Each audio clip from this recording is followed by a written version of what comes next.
जय हिंद फ्रेंड्स, आप सबका स्वागत है पब्लिक मेट्रो पे। आज सब हम यहाँ बैठे हैं जाति जनगणना पे चर्चा करने के लिए। तो आइए जानते हैं जाति जनगणना से क्या फायदा है।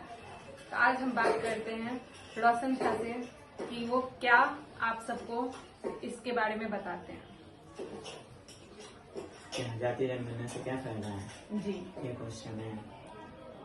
फायदा किसी को कुछ नहीं होने वाला है जाति जनगणना से, क्योंकि हाँ एक चीज हुआ कि किसकी कितनी पॉपुलेशन है वो पता चल गया कि किसकी कितनी जनसंख्या है।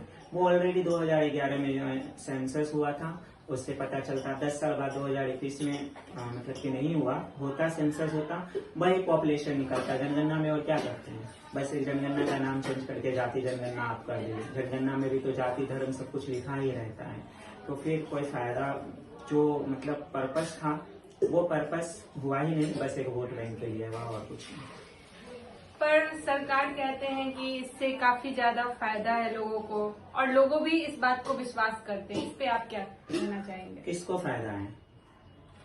जनता को फायदा है। ठीक है, जनता को फायदा है। तो सबसे ज्यादा जो है वो यादव के बाद पासवान का है, उसके बाद मुस्लिम उससे भी ज्यादा है। तो तेजस्वी यादव इस्तीफा दे, जनता को फायदा है तो तेजस्वी, क्योंकि उन्होंने कहा कि जिसकी जितनी भागीदारी उसकी उतनी हिस्सेदारी।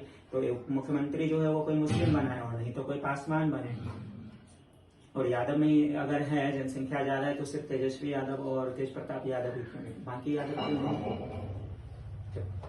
पिछड़े अति पिछड़े और सबकी बात हो रही है तो गरीब तो सारे जाति के लोग हैं, यादव लोग भी हैं, तो उनमें से किसी यादव को उठा करके बनाई है, आखिर क्यों बनी है? सुना और बहुत ही खूबसूरत उन्होंने जवाब दिया। पर आगे और हम जानना चाहेंगे।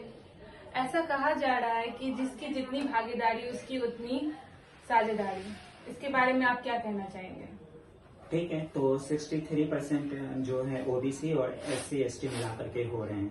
मतलब टोटल जो पॉपुलेशन है वो 63%, 36% अति पिछड़ा जाति और 27% जो है वो पिछड़ा जाति। तो नीतीश कुमार भी इस्तीफा दें, क्योंकि उनके पार्टी में भी तो कई सारे पिछड़े लोग हैं, उनको मुख्यमंत्री बनाए।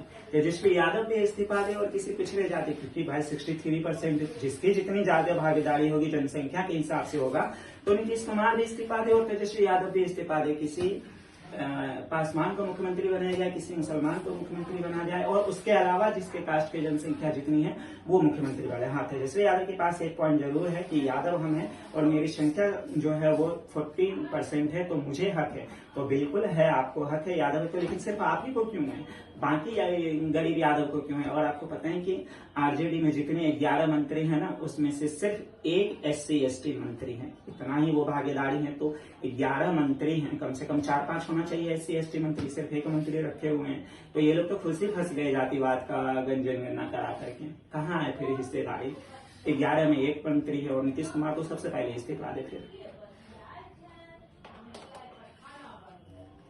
आप जनता लोगों से हम पूछना चाहेंगे इस सवालों का जवाब, जो इन्होंने इतनी खूबसूरत आंसर दिया है। आप बताइए कि क्या इन्होंने इसका जवाब सही दिया है? आप जनता लोग कमेंट करके जरूर बताएं। चलिए आगे और पूछते हैं इनसे और जानने की कोशिश। SC/ST हैं, अभी आरजेडी में चले गए, पहले नीतीश कुमार में थे, क्या लोगों ने एक्सेप्ट नहीं किया? क्या कैसे नहीं एक्सेप्ट करेंगे? तो सामाजिक न्याय तो हो रहा है, लेकिन बस नेताओं के साथ। गरीब SC/ST के साथ कहाँ? क्या जाति जनगणना से सबके घर पे बड़ी गाड़ी लग गया, नौकरी मिल गया, सबको एजुकेटेड हो गए SC/ST? पर वो तो कह रहे हैं कि सारे ST/ST के साथ बहुत न्याय चल रहा है। हाँ, तो ये न्याय तो चलेगा है ना।